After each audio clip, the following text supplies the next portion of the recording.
Approve na gabi po sa inyong lahat, mga kaibigan. Ako si Elaine Fuentes at inaanyahan ko po kayong samahan nyo kaming muli at tulungan kayo. Sama-sama nating tuklasin ang mga pamamaraan tungo sa mga palatuntunan, proyekto, programa ng gobyerno, maging ng mga pribadong ahensya at organisasyon na sadyang ginawa para sa ating kapakinabangan. Ibahagi rin ninyo ang inyong reaksyon at suggestion sa ating email at fanpage na naka-flash po ngayon sa inyong mga screens.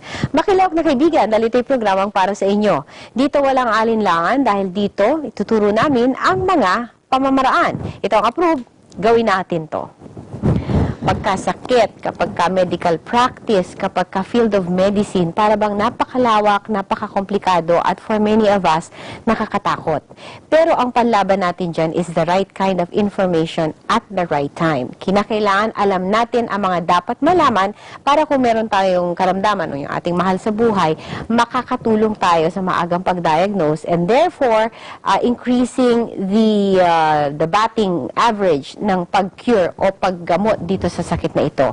Merong isang field ng medicine. Ito yung tinatawag na Otolaryngology. May kinalaman sa ear, eye, hindi pala na eye, hindi na kasama ang eyes, ang nose at saka ang throat, head and neck surgery. Pag ang pinag-uusapan ay cancer, sila ang kasama natin ngayon. Sasabihin sa atin, anong pagkakaiba, bakit kinakailangan ng specialization, at ano itong society na ito na pwede nating kuhanan ng impormasyon. Kaya huwag kayong aalas, a very fruitful conversation dito po sa Approve sa ating pagbabalik.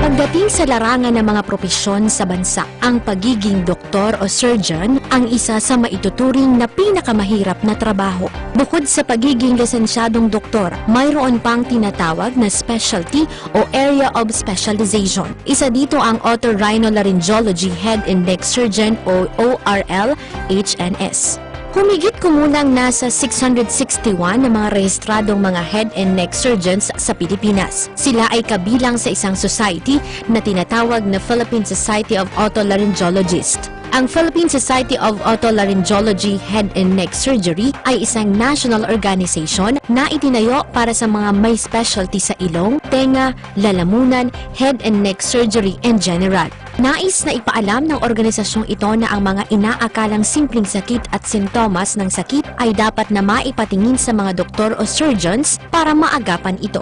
Sa panahon ngayon, mas mataas ang tinatawag na risk factors. Ayon sa PSO-HNS, kailangan ng tamang impormasyon upang maging mataas ang kamalayan ng mga mamamayan. Mas mataas ang tsansa na mapagaling ang mga head and neck ailments kung maaga itong madidetect. Ngayong gabi, samahan kaming alamin ang iba pang impormasyon tungkol sa Philippine Society of Otolaryngology Head and Neck Surgery kasama si Miss Elaine Fuentes sa Approve.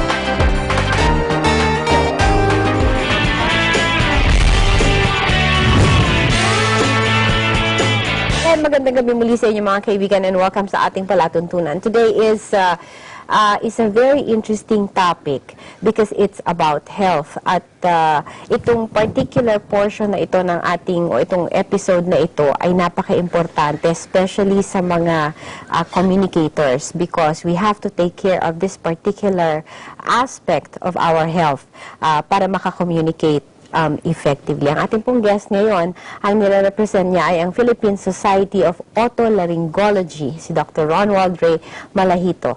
Ang specialization niya ay Head and Neck Surgery. Sir, magandang gabi sa'yo. Magandang gabi po, ma'am. How are you? I'm okay. I'm good. Thank you for inviting me. And thank you for coming. Yes, ma'am. Ang dami kong question off-cam kanina, no? Kasi there have been changes in the medical practice about specialties and subspecialties. And this is all to further the highly specialized aspect of treatment. That's right. Dati kasi, panahon namin, no, EENT. Ano yung EENT dati? It's eyes, ears, nose, and throat. and throat. Oo. It's just one specialty dealing with all those body parts. Yun nandyan, nasa ulo. lahat. Ngayon, hindi. Kasi masyado ng maraming mga discovery, so kinakailangan talaga napaka-targeted yung right. specialty. So, inihiwalay ang eyes. Ang eyes, ang hiniwalay, they are called yung mga ophthalmologists natin. And kami yung mga ENT. ENT. Pero otolaryngology, dito sa otolaryngology, because it's such a tongue twister, sabi ni Dr. Malahito, pwedeng ORL. ORL, it stands for Otolaryngology. Okay. And it symbolizes the ears, the nose, and the throat. Okay, of course, oto is ears. Ears. Rhino is nose. nose. And laryngology deals with the throat or the larynx. Okay. And kala nyo, napaka-special. Meron pa rin dun, tawag dito, subspecialty pa rin. Subspecialties, Kasi, that's right. I was asking the doctor kanina, do you also do reconstructive? Kasi syempre, pagka may accident or merong disfigurement, Tama. Sabi ni Doc, may dalawa pa rin yan. Yes, meron. Meron pa rin yung the subspecialty that deals with the removal, and there's a subspecialty that deals with the reconstruction. Kasi tama po kayo, some surgeries would require reconstruction kasi minsan disfiguring siya, Right. especially if you have cancers or other disease entities. Right. Otolaryngology. Of course, kaya nagkaroon ng mga subspecialty at saka kaya nagtayo ng mga society is always, ang isa sa mga vision, mission at saka objective nila is to highly, professionalize and develop the practice. Tama po, that's right. And it's the same with the Philippine Society of Otolaryngology. Yes, of course, our society aims to really focus on the development of the different subspecialties para mas marami tayong nakakater sa ating mga countrymen with specific diseases. Okay. My question sa'yo kanina off-cam is, a lot of the surgeries that you do has a lot to do with cancer. Well, yes, in our group, in our society, we deal with head and neck cancers. Not naman all cancers po, hindi po lahat ng cancer sa katawan, but mostly po yung mga nasa head and neck part, the cancers of the throat, of the oral cavity, sa nose. Those are the cancers that we deal with. Okay. Dati pag sinabing cancer, oncologist ka agad ang tawag dito, ang highly involved. Ngayon, because of the specialization in the particular part of the anatomy, meron ng ganito. Tama. Okay. Meron din kayong special training regarding cancer, general. Yes. Generally, we go to that training, pero as I said, ang focus po namin is more of the area where we specialize in. Like for us, ENT, kumbaga nasa ENT cancer po kami. That's what we deal with, which is mostly hindi natin na-realize, marami dito sa ating country na nagkakaroon ng ganong diseases na hindi masyadong na-recognize. No? Right. And of course, meron kasing misnomer kapag sinabing cancer. Although, cancer is cancer, it's a type of a disease. Pero yung kinapitan na part ng anatomy, may kanya-kanya kasi siya na epekto, complications. So, dapat talaga ng specialization. Tama yan, ma'am. Like for example, in our specialty, we deal with the upper respiratory tract. So, mostly cancers, tama po kayo, yung mga body parts na affected ng cancers na to are those that deal with breathing, swallowing, eating, Speech. So, medyo disfiguring siya, medyo nakaka-affect sa function ng isang tao. So, medyo mas kailangan ng specific na treatment modality. Tsaka meron siyang paano ba natin sabihin to, not to take away from the other parts of the body, but yung sensitivity dito, may mga maliliit na mga bagay-bagay na dapat maintindihan in treating cancers. That's right, ma'am. Na tumama dito sa part ng anatomy na to. That's Okay. right. Now, Philippine Society of Otolaryngology said may mga ganitong sakit pero hindi siya highly recognized even when you watch television. Nagbabasa kayo ng mga dyaryo, even online, hindi masyadong sikat. Tama. Yung lagi, di ba, cervical cancer, breast cancer, even colon cancer, pero yung dito parang hindi. So, let me know, teach us or let us inform us kung gaano kalaki ba yung problema ng Pilipinas dito sa sakit na tumatama sa ENT. Alright. Well, I'll start with the world statistics. No? Okay. In the world, the head and neck cancer cases are annually registered to be around 500,000 new cases each Worldwide. year. Worldwide. Okay. And we get a big chunk of that because in our country po, sa bansa natin, some of the risk factors are present. Right. Such as smoking, and sometimes some cultural practices promote the these factors, these risk Tinataas factors. niya yung risk factor. Tama. For example, in our country, bukod sa smoking po, some of the risk factors are chewing betel nut or yung nganga na tinatawag na minsan hindi natin alam sa provinces that these are risk factors associated with oral cavity cancers or yung mga cancers po sa bibig. Right, like the jaw. And, Yes, that's right. So ang impact niyan is not only in our country but also worldwide. Right. So we get a good number of patients here that sometimes are left untreated or are caught on the late stages. So yun yung gusto ng society namin na early stages pa lang ma-catch na natin para we could put treatment. Mas magaganda yung prognosis o yung outcome. Right. And that's a general opinion of the medical community. Kapag ka na-diagnose ang cancer, any kind of cancer, kapag ka early stages, mas malaki yung batting average ng survival. Tama. The lower stages, tama. Yes, that's right. That's right. Okay, so lower stages of course is stage 1, stage 2. Stage Yes, 3 ma'am. meron pa rin. Stage 4 medyo Yes, ma'am. malala na ng konti. At hindi na talaga matansya kapag ka gano'n nakalala. Yes, tama po. As the stages go up, talagang mas mahirap na pong i-manage. Pero in our society, we try to put the right management for each kind of specific stage of cancer. Okay, so you mentioned 500,000 worldwide. Can you give me a ballpark figure of how many here in the Philippines average? Well, on the average kasi, if you look at the census shows that it is one of the top 5. No, really? Yes, of types of Cancer. cancers. Here? Yes, here in our country. Here in Okay. our country. And most of the time kasi, most of the statistics that we show are mostly the morbidities or mortalities. Ibig sabihin kung ano nangyayari Yes, sa yes. mga pasyente na to. But one reason before kung bakit po hindi siya masyadong nalalagay sa census was because there was no prompt diagnosis. Right. So that is what we are promoting in our society, yung early diagnosis and identification of the risk factors para maaga mong malaman may cessation ka of risk factors. At the same time, pag maaga mo nakita yung iyong problema, maagang masasangguni sa doktor, the management will be prompt and then cure would be really reachable. Okay. I was asking that because right now we are over 100 million Filipinos here.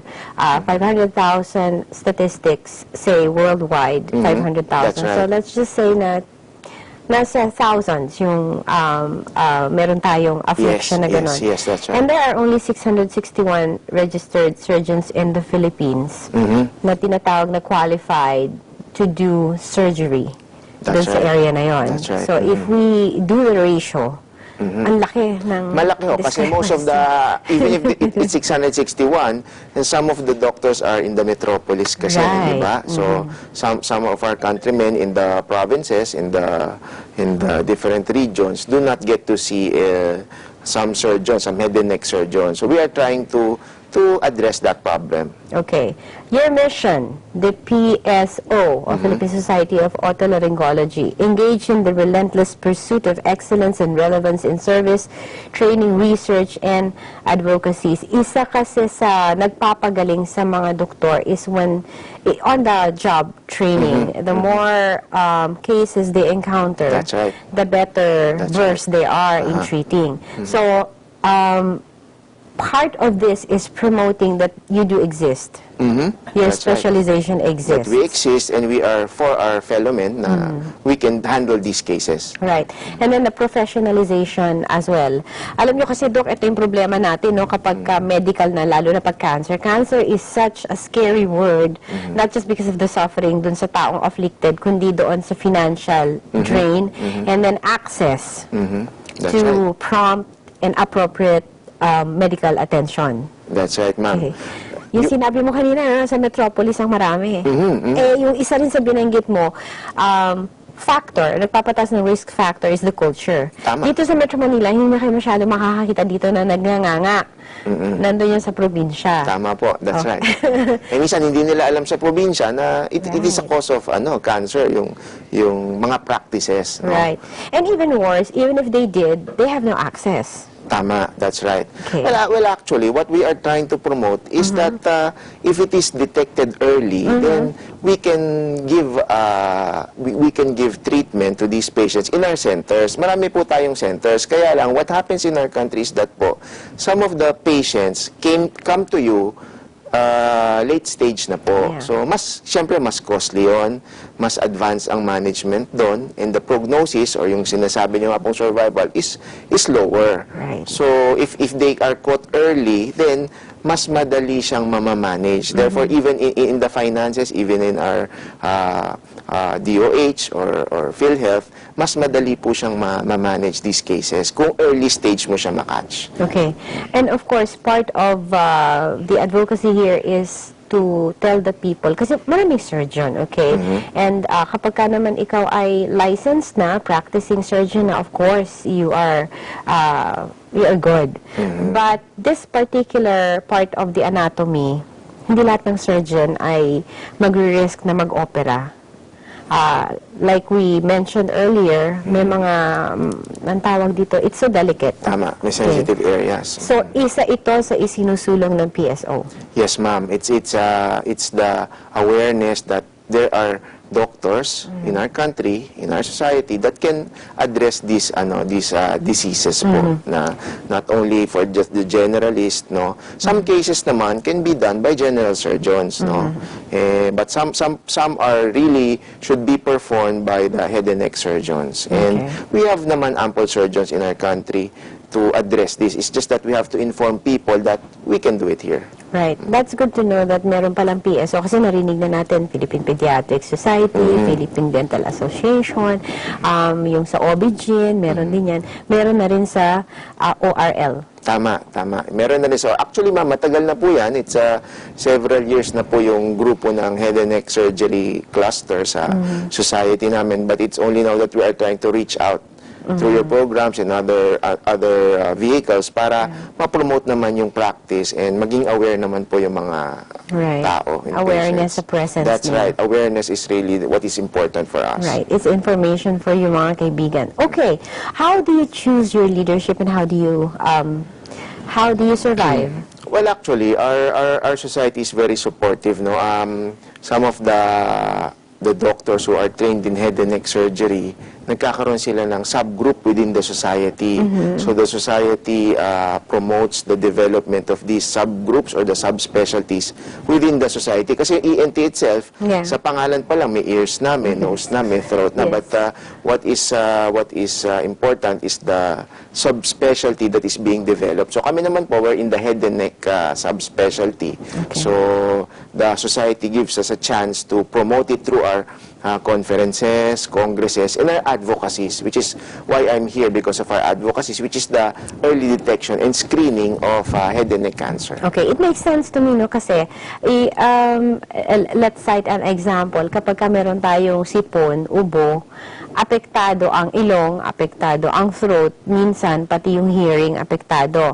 Like for example, if you are prone to sneezing really strongly, naapektuhan yung hearing natin. That's right. Minsan, nabibingi-bingi tayo ng konti. That's right. And when you are riding a plane, pag nagpa-pop yung ears ninyo, merong itinuturo how to get rid of it because of the pressure, and it has something to do with the mouth. You don't mess with your ear. You try to yawn or you try to swallow. So, magkakadugtong siya talaga. Tama. The ears, the nose, and the throat, kaya yung pinagsama kasi they meet at a certain point eh. Right. And one definitely affects the other. Tama. And sometimes, ipasok ko na rin yung aking subspecialty. Yes, Sometimes, sir. the usual symptom, akala natin, for example, namalat ka lang. For example, may parang bahid lang ng dugo sa ilong mo. Sometimes, iniisip mo, it's just the run-of-the-mill pamamalat. Wala lang yun. Wala lang to. But sometimes, ma'am, unfortunately, may early signs na pala ito na dapat ipasilip mo sa doktor because you might be dealing with a specific type of tumor or cancer. Right. So, and at the least, polyps. tama. Yung mga benign cases May naman. mga abnormal growth lang That's dyan. right. So, ang mahalaga, alam mo yon at makakapunta ka sa doktor mo para masilip niya, ma-evaluate niya kung ano yung pwede niyang magawa para sa'yo.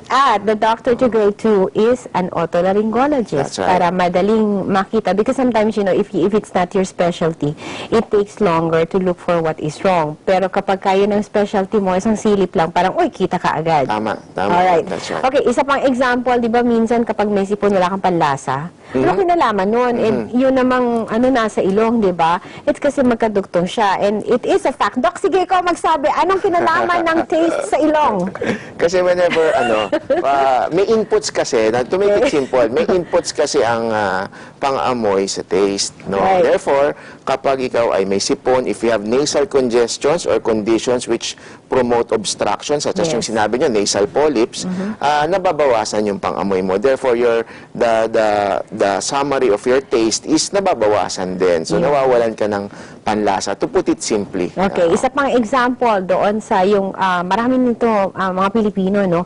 Meron nito apnea. Yeah, apnea. Apnea is also a condition na dati wala. No? Yes. Lately, nagiging more aware na tayo. And apnea is handled by not only by the ENTs but other specialties, Right. even the pulmonologists, even the neurologists, cardiologists. So it's a team effort. So now as we progress, nagiging team effort na po yan. No? Multidisciplinary na po yan. Yung apnea, slowly, nagkakaroon na rin siya ng nagiging mas alam na siya ng mga Right. tao. And therefore, hence, natitreat siya. That's right. Okay. Oo.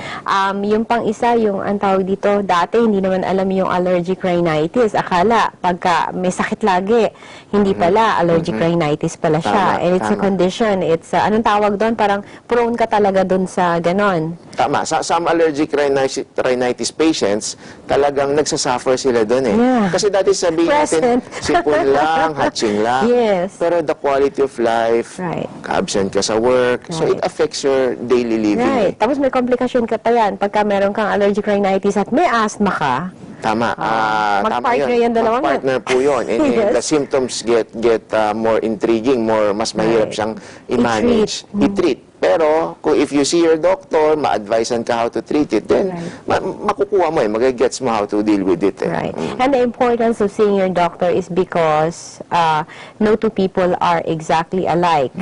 Pati dun sa treatment, no, Doc, one treatment, kaya yung self-medication, that's highly discouraged. Tama, Kasi we yung cannot promote gamot sa that. kanya, not necessarily gamot sa yun. Kahit nga kambal hindi Tama, rin talaga. Tama. Ititake mo yung bukod dun sa nakita ng doktor sa'yo. Kasi yung polyps siya, kung polyps man, mas malaki siguro sa kanya, iba position nun, baka mas may komplikasyon. So the That's right. point here is, you should see a doctor because it's a case-to-case basis. Tama. Different patients po, different stages of the disease, different presentation. Right. Some would require medical treatment, some would require surgical treatment. Yes. So, hindi naman lahat na pag pumunta ka sa doktor, kailangan umaoperahan ka na. Right. So, depende po yan. As you said, it's tailor-fit to each individual patient. Right? Hindi lahat, anong tawag doon, Doc? I forgot that, multimodality Tama, treatment. tama, Okay? Hindi lahat ay sa surgery mo kaagad, may chemical treatment kaagad, at yung iba, if it's cancer, meron pang radiation. Even in cancer, iba-iba yan. Hindi lahat naman goes under the knife. Right. Some would require chemotherapy, some would require radiation, so some would require a combination of each. Right. No? So what is important is malaman mo kung how to deal with your disease. So Right. you have to go to a doctor and a team, actually it's a team na matulungan ka which combination would be right for you. Right, and for how long? It would depend on what type of Yes. cancer again you have, Yes, and then yes. what disease you have. Ganun lang po yan. Right. Okay. So, ang lahat, of course, is it automatic that when you become an otolaryngologist, you are automatically a member of the society? Usually, in the medical field, once you finish your training, you undergo some tests, and then if you pass your test, kasama ka na as a diplomate. But the society will be the one to determine who enters the society. But mostly, all of the ENT practitioners naman, if they have good standing, are led into the society. So our society is very supportive. Once you are in good standing, your practice is good, and you you are, kumbaga, pag wala kang problema with your practice, then you will be part of the society. Right, and that is a given because ang unang-una nga dun sa inyong mission is in pursuit of excellence and relevance in service, training, research, and advocacy. So as long as wala namang problema sa practice, the likelihood is you will be admitted into the society. into That's the right. society. And you will be part of the programs of the society. Right, and that's a good thing. Tama. It's a very good thing because in the pursuit of excellence and relevance, there are developments on a day-to-day, minute-to-minute basis all over the world. So, kinakailangan well-versed at well-informed yung ating mga experts. Tama. At ito yung susunod natin pag-uusapan. Itatanong ko rin kay Doktor, kasi matagal ko na itong gusto itanong, ano ba ibig sabihin ng fellow na yan? Ano ba yung ibig sabihin ng diplomate na yan? Kaya wag kayong aalis, sasagutin ni Doc Malahiti yan pagbabalik ng APRUB.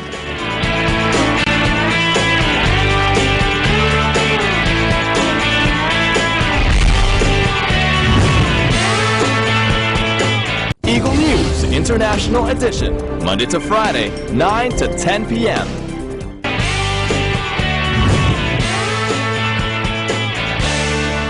For those of us who hold an AB degree or a BS degree, ang susunod na level sa atin, mag-master, susunod doon, doctorate. Yung mga doktor na nga sila Merong susunod pa. So, Tama. ano yung sinasabi mong diplomate? Yes. Pag naging doktor ka, you will undergo a test. No? Okay. So, magiging...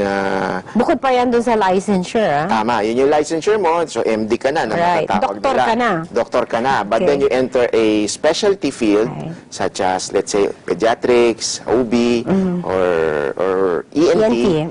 After that, you take another test. So, Okay. mga doktor hindi natatapos sa pag-aaral, Right. pagtitest. So, pag napasa mo yung test na yun, you are a diplomate. In our country, Okay. we call it a diplomate. No? Okay. If you are a diplomate, parang registered ENT ka na. Parang ganun po yung dating. Okay. So, ano ka na, bukod sa lisensya mo as a medical doctor, meron ka pang susunod na lisensya as As a your specialist. As a specialist. Okay. Oo. Alright, parang ano lang yan, sa driver's license, di ba, may non-pro, tapos may pro, tapos Tama. meron pang specialized sa mga heavy equipment. Parang ganon, pataas ng pataas. Tama. Okay, yung namang fellow, because I know, Doc, that you are a fellow. Yes. Yung pagka-fellow ko po, dalawang bagay. Una po, I'm a fellow of the society. Okay. What does it mean? Okay. Once you are a diplomate, so tapos ka na sa specialty mo, and you have good standing, and you have good practice, then you will be led into the society. Okay. You become a fellow of the society. Okay. But at the same time, if you take another subspecialty, so if, Okay. for example, my ENT is my specialty, but my subspecialty is head and neck surgical oncology or surgery, I took a fellowship. So it's a mas subspecial studies pa. Okay, so it's a little bit more elite than the Not other. really, but more of nakafocus ka sa isang bagay. You are Okay. focused to a certain So, set surgical of disease. focus talaga. Parang ganon. Surgical Yes, yes. focus talaga to that disease. So therefore, you become a fellow in their society, pero you took up your fellowship pa rin. But generally, the fellow of the society is part of our society, which is the Philippine Society of Otolaryngology, Head and Neck Surgery. So kasama po yun.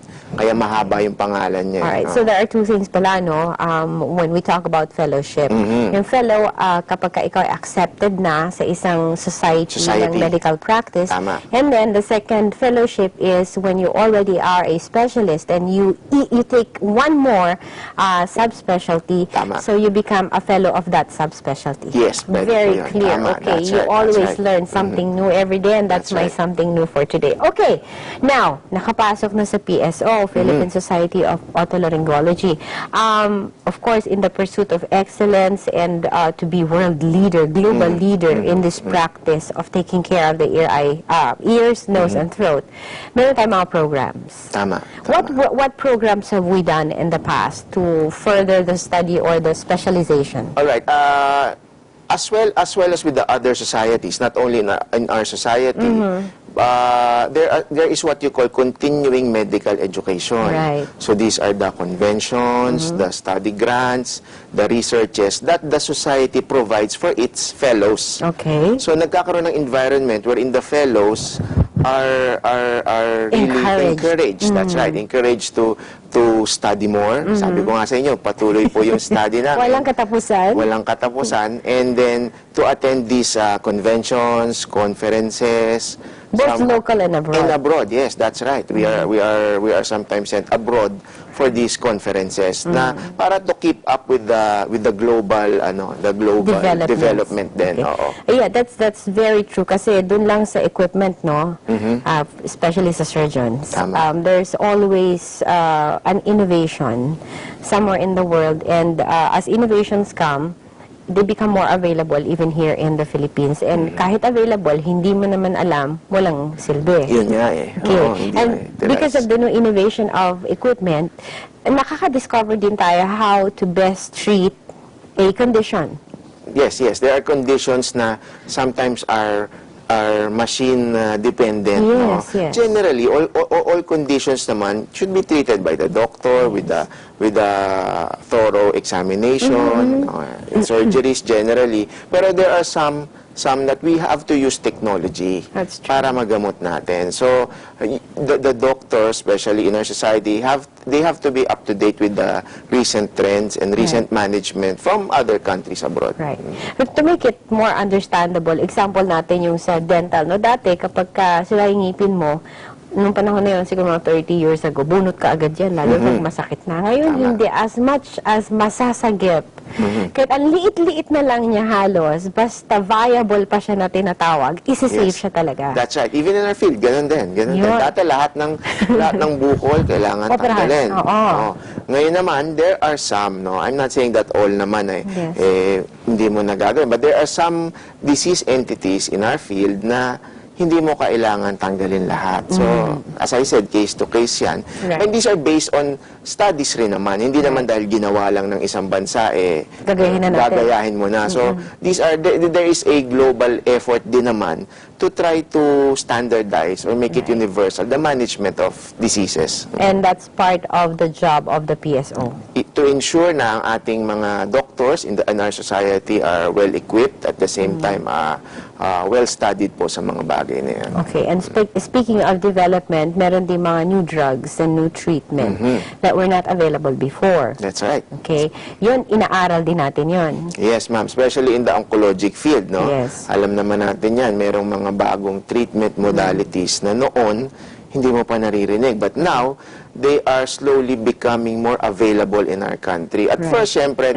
it comes with a price. Right. But kung nagiging mas developed na siya, mas nagiging reachable na to our patients. Supply and demand din yan. Tama. And how That's can how it we works. how can we make the demand up if they are not even aware that they have that particular disease. Okay, kasama din ba dyan, Dok? Kasi sa law may MCLE, Mandatory Continuing Legal Education. Kaya may CME. Meron pa nga ngayon, under the present administration po natin, yung tinatawag na CPD. Okay. Para po siyang CME, it's Continuing Medical Education, that you have to meet in order for you to get this but this is a PRC initiated development na ang mga doctors binibigyan po nila ng before they renew the license is dapat makaipon po ng certain units. Ay, ang galing. So ibig sabihin it ensures Right. it ensures the doctor na meron kang naa-attenda ng mga conventions, conferences. So, especially in your subspecialty. So, cumulative siya. So, cumulative siya. So, hindi ka papayagan na to renew kung hindi ka nakaipon ng points. Hindi pwedeng compliance lang. That's right. But which is good for you kasi na-expose ka sa mga bago. Right. And we have visitors on the set. We'd like to say hello. Yun. Okay.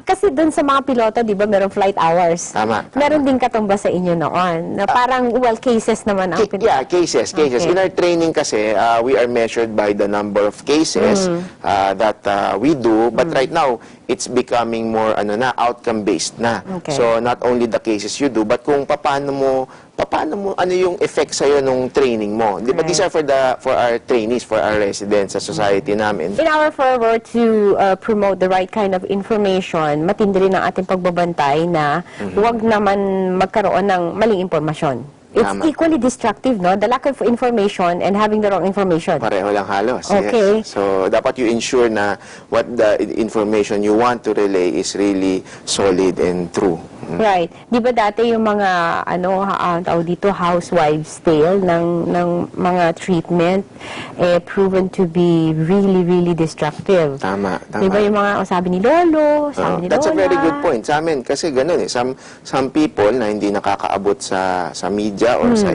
information, they rely on these cultural tales or yung mga dating kwento-kwento. kaalaman. Yeah, tama, yeah. tama. Na sometimes hindi na relevant pero at the same time it promotes yun nga wrong ideas or wrong information. Right. And huwag kayong magagalit tayo mga herbalists kasi ako I take supplements pero there are hopes that are being peddled that are not true. To some degree, yes. I would Yes. agree with that. Yes. Kasi sometimes yung ating evidence or yung ating scientific evidence minsan Right. nagkukulang. So, but we want to promote kasi especially in our society na ito yung mga bagay na akala nyo dati ganito, yun pala ganito. Hindi So, pala. we have to reach out to all. That's our advocacy in our society, to reach out to all para magkaroon sila ng knowledge, especially in head and neck cancer. Okay, very well said, Doc. Now, tanong natin, bakit nandito si Doc ngayong buwan na ito? Ano meron? Ano yung mga susunod na mga activities ng PSO? Iniimbitahan ba tayo ni Doc sa mga activities nila? Of course. Of course daw, pero mamaya ididetalya ni Doc because we have to take a short break. We'll be right back.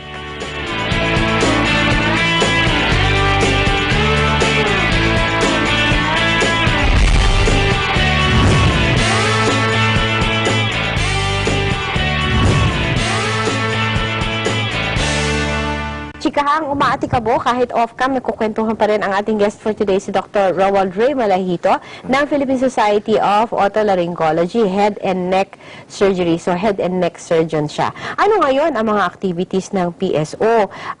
You mentioned that it was a very significant date in the past, in the very recent past. Yes.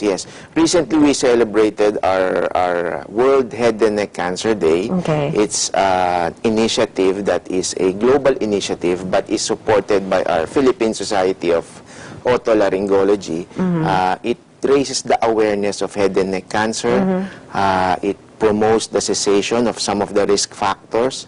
And it promotes early detection. So yung Ayun. society namin, what we do is we try to reach out to people to give them awareness. Right. And at the same time, show them the risk factors. And if they are aware of that, yung cessation, how to stop these risk factors. And at the same time, to tell them that early detection talaga is very important. Yes. So, we cannot emphasize that enough. That's right. So, meron kaming programa sa aming society. Ang tawag namin doon, medyo catchy yung name niyan, tawag doon, pasilip ka. Okay. Now, it's pasilip Cute, no? ka. Pasilip yes, ka. it's pasilip ka because ang gusto namin na pag may maaga pa lang may nararamdaman ka, as I said, yung mga head and neck cancers, kasama yan sa paghinga, sa panlasa, minsan sa pang-amoy.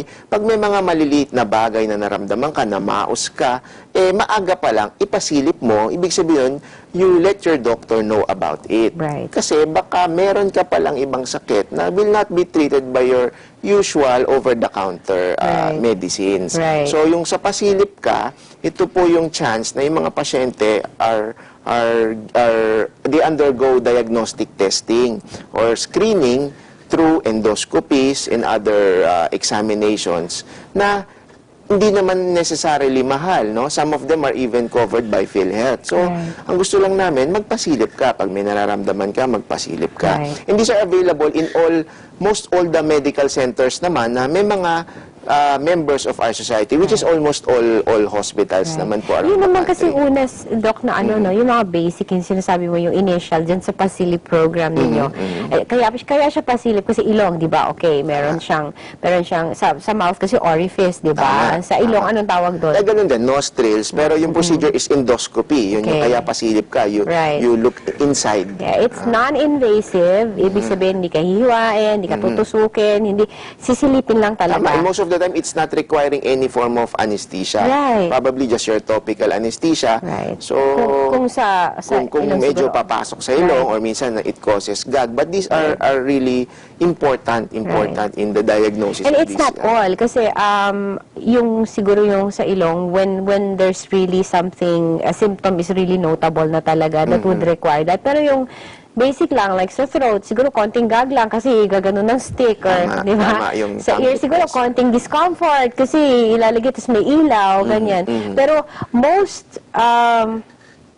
medical centers are equipped with the basic. Yes, ma'am. That's Okay, right. boss. Na kaya yun ang gusto naming malaman. Sometimes, other than the pasilip ka, we do public fora. So, we inform our patients. Sometimes in our hospitals, we give free lectures on to increase the awareness para makita nila na madali lang pala to, hindi pala nakakatakot pumunta, hindi pala nakakatakot yung endoscopy. Alam nila what is being done. Okay, endoscopy is actually very entertaining because you see parts of you that you otherwise would not see. Would not see. And with the advancement of technology, nakikita mo talaga. Yes, habang ginagawa sa'yo. Yes, it's recorded. Napapaliwanag sa'yo maigi ng doktor mo what needs to be done. Right. And I said it was entertaining kasi modern technology nga may ilaw siya. Pagkatapos, para siyang outer space. Tama. Kasi diba? Kasi hindi mo naman siya makikita. You see a person, you see the outside. Pero pag tinignan mo pala yung loob niya. Loob, ganun pala itsura. Oo, may ganun pala talaga. And what to, yung mga kwento-kwento lang, ito pala yung totoo, yung how it looks like in the inside. Okay, now, since we're here in this particular topic, sasamantalahin ko na to kasi walang si Bida ngayon dito, libre si Doktor. What are the things that we should watch out for that should alert us to see a doctor, to see an otolaryngologist? Maraming bagay po, but for now, I will speak about more of sa aking advocacy, sa aming advocacy, which is head and neck cancer. So, for example, ma'am, there are certain things that you have to see na will be a red flag. For example, meron kang singaw na hindi gumagaling. Okay. That's one. How about yung persistent? Gumagaling babalik, gagaling babalik. May maraming kondisyon. May mga mouth sores or tinatawag nilang aphthous ulcers or oral sores na sometimes it bumabalik, nawawala. Pero meron po minsan na sometimes nandun lang sa area na yun. Ngayon, sasabihin ng isang tao, ay, singaw lang naman to eh. But sometimes, significant na pala na ipakita mo sa doktor at may kailangan na palang gawin. Okay. So what else? Lumps. Yung mga maliliit na bukol. Right. Some of our countrymen, some of our patients will tell us na, Dok, ano lang po to, sipon-sipon lang. No? So there's... Nabuo lang yan, lamig lang yan. Tama. Sometimes they are speaking about yun yung mga kulane, lymph nodes, but sometimes hindi nila alam, meron talagang distinct mass. Okay? Or sudden changes in voice. Okay. Biglang nabago, hindi na siya normal voice, nag-persist na beyond a certain time frame, na paus ka na parate, then kailangan makita ka na ng doktor para ma-evaluate ka. Okay. Pagdudugo ng ilong, yung iba sasabihin it's may tawag sila doon, yung pag nagdudugo. Ay, hindi, ano to? Oh, yeah, I remember yes, that. balingoy-ngoy or whatever. Yes. Mainit daw panahon. Sa init ng panahon, which sometimes can be true, pero it is still worthy na pakita mo sa doktor mo para ma-evaluate niya if it is just your, may tinatawag kasi kaming mucositis, yung lining ng ilong, nag-i-infect, minsan nagdudugo, or baka meron ng ibang kondisyon na mas malalim na. So, kailangan lang alam mo na may magagawa para doon. How about the ears? Sa ears naman po, yung sudden po na pain, tawag namin dyan, otalgia, na hindi nawawala. Okay. O kaya biglang nawala ang iyong pandinig. Okay? Or may narinig ka na parang matinis na sound. These are noteworthy na pakita mo sa doktor mo para ma-evaluate. Kahit doc yung na-diagnose na may otitis, kailangan pa rin pa-check sila. Well, yung otitis naman, para ma-diagnose, nagpunta siya sa doktor. Yes. Ngayon, kung umulit yung symptoms na most probably otitis, I would still advise na ipa-check up pa rin. Kasi baka ganun ang presentation, pero iba naman this time around. So, it would be safe, wala naman magkakamali if you go to your doctor so that they can evaluate you well. Okay, otitis. Sabi niya, si Ma'am Eileen naman, pa-otitis, pagaling-galing siya. Ano daw yung otitis? Otitis po is inflammation or infection of the ear. Okay, Kasi and yung the symptom, auto-ear yes, and the symptom usually Ang is? usually symptom po is pain, Right. which we call otalgia. Meron din po siyang symptom sometimes na hearing loss or fullness. Okay. Parang puno, parang may Parang bala. puno, that's right. Or ringing, yan ang mga ibang signs ng mga iba't ibang ear diseases. Pero marami po yan. So, Okay. iba-ibang symptom, iba-iba ding diseases. Okay. How about sa nose? Kasi meron na, tawag dito, yun nga, may polyps, no? Yung polyps ba pwedeng ma-develop into cancer or is a polyp a symptom of cancer? Usually po, polyps are benign. Okay. Pero minsan po, may mga intranasal masses o laman sa ilong na akala mo naman polyps, pero hindi naman pala siya polyps. So Okay. sometimes, you need tissue diagnosis. Minsan binabiopsy para malaman kung yun talaga.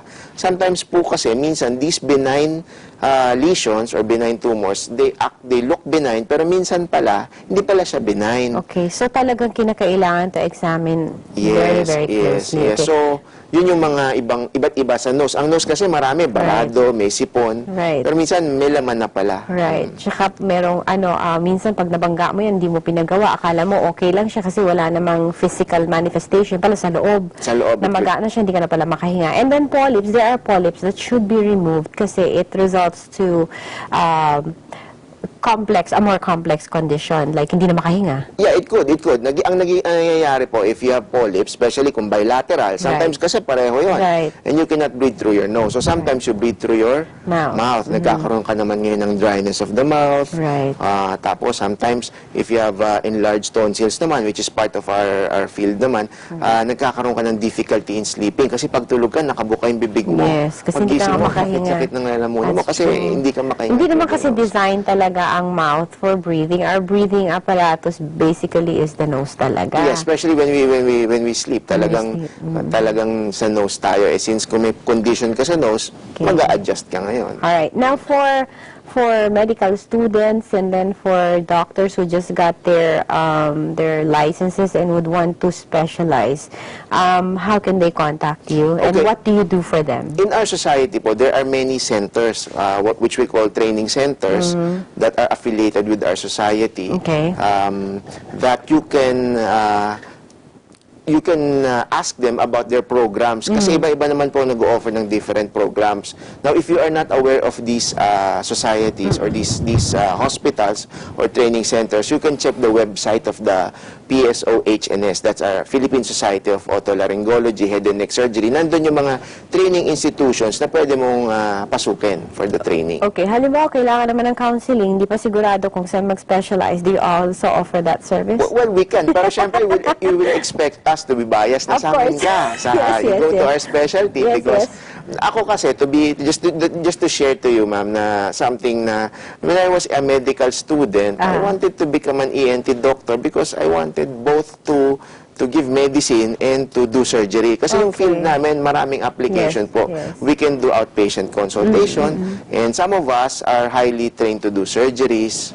No? So iba-iba nga, as you said, meron din po sa society namin na plastic surgery, reconstructive. What I mean is reconstructive, mga maxillofacial surgery, Okay. may mga rhinologists po, no? Right. May mga laryngologists that deal with the voice. Yes. No? So iba't ibang subspecialty in our societies. Na kung minsan, kung hindi mo alam, you can check our website para malaman nyo what fields na pwede kaming makatulong sa mga patients especially. Alright. And of course, kasi bait mo ba yung sasagot sa telepono? Siguro ho, siguro naman kasi lahat naman sa amin gusto namin talaga oriented kami to sa service. So kahit na minsan maraming ginagawa, lahat ng mga efforts namin is to streamline the services of the society. Okay. Now, I cannot say what the message of the PSO can say or has to say.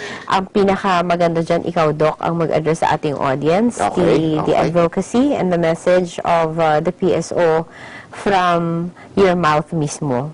Alright. Excuse the pun. Okay. Sige. Sige, Doc. Okay, friends, countrymen, at sa ating mga kababayan, I am Dr. Ray Malahito. I'm representing the Philippine Society of Otolaryngology, Head and Neck Surgery. kami po yung mga tinatawag niyo po mga ENT doctors. At the same time po, kami rin po yung mga doktor na nagtitreat medically and surgically na mga problema sa head and neck. So, we are also head and neck surgeons. And right now po, we would like to inform the public na maging aware po tayo sa mga head and neck diseases, especially yung mga tinatawag nilang head and neck cancers. No? Maaring nakakatakot po ito para sa atin. Subalit, ang gusto lang namin iparating sa aming society na habang maaga pa lang, early detection po, pag maaga pa nating na-detect, mas marami po tayong magagawa and we can achieve cure pag maaga po. So, para sa ating mga nakikinig o nanonood, we advise you po na habang maaga, if you feel anything, you go to your ENT doctor or members of our society para masilip po kayo, ma-evaluate po kayo. Marami rin po kaming mga programa, hindi lamang po sa paggagamot, at the same time sa pag-i-inform o sa pagpapalaganap ng impormasyon para higit niyong maintindihan kung bakit nagkakaroon ng head and neck cancer o cancer sa leeg, cancer sa muka, kung ano yung mga risk factor. Maaaring may mga bagay na ginagawa kayo na isa palang risk factor para magkaroon nito at kung ano yung maaari nating ma-offer na lunas. No? Hindi po porket cancer ay sa iba ay maaring wala ng lunas, pero sa amin po sinusubukan po namin na magkaroon po ng lunas ang mga bagay na ito para maging mahaba pa po ang ating buhay. So yun lang po ang aking mensahe sa ngalan po ng aming society. Very well said, Doc.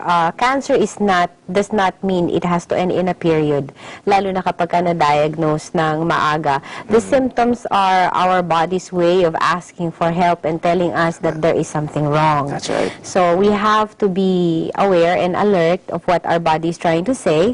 At kapag nalaman na natin yung mga symptoms na sinabi ni Doc, takbo na tayo sa doktor. Kasi pagka nasa number 1 yan, mabilis lang yan. Sa mga specialized doctors like Dr. Malahito, mabilis lang yan. Wag nating payagan na tayo may kasalanan. Tama. Kung bakit tayo mag-suffer. Well, it was an honor to have you here, Doctor. Salamat din And po. Good luck sa practice. Thank you. Yung mga activities nyo, let us know. Yes, ma'am. We will keep you updated sa mga activities po ng society, especially if it will benefit our public and our patients. Please do. And our regards to our good men and women of the Philippine Society of Otolaryngology. Wow, it's a tongue Head and neck twister. surgery. Head and neck Success. surgery. That's right. Nakuha niyo po. Otolaryngology. Mapapanaginipan ko yan mamayang gabi. Thank you very much, Doc. Salamat po. Salamat for guesting me. Thank Alright. you po. Mga kaibigan, natin po nakasama Philippine Society of Otolaryngology sa katauhan ni Dr. Rowald Ray Malahito.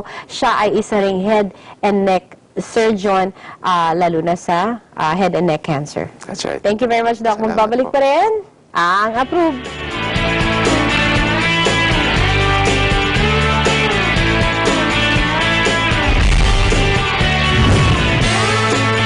Eagle News International Edition, Monday to Friday, 9 to 10 p.m.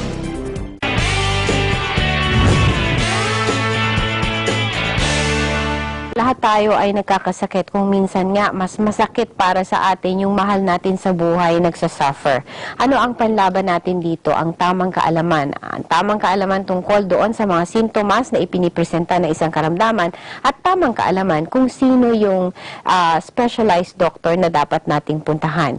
Isa sa mga hindi masyadong nababanggit o hindi masyadong naha-highlight sa mga balita ay ang otorhinolaryngology, ang head and neck na cancer. At ito ay marami daw, number 5 sa top 5 cancers dito sa Pilipinas. 500,000 ang affected nito worldwide. So anong pwede natin gawin? Inyong napakinggan ang pahayag ng PSO o ang Philippine Society of Otolaryngology. Alam na po natin kung ano ang kanilang function at i-flash po natin sa inyong mga screen. I-flash natin uli ngayon sa inyong mga screen ang contact details. Go to them. Kung meron tayong mga nararamdaman, inilahad po ang mga sintomas. It's now time for us to act if we feel those symptoms. Nandyan po sila. Itap lamang po natin ang resources na napakalawak na handog ng PSO. Wala na tayong oras, mga kaibigan. Approve na isang oras. Kasama po kayo. Tandaan, ito'y programang para sa inyo. Tuwing Martes ng alas 8 ng gabi, kami po ay inyong makakasama. At your service, ako po si Elaine Fuentes at ito ang APRUB. Gawin natin po.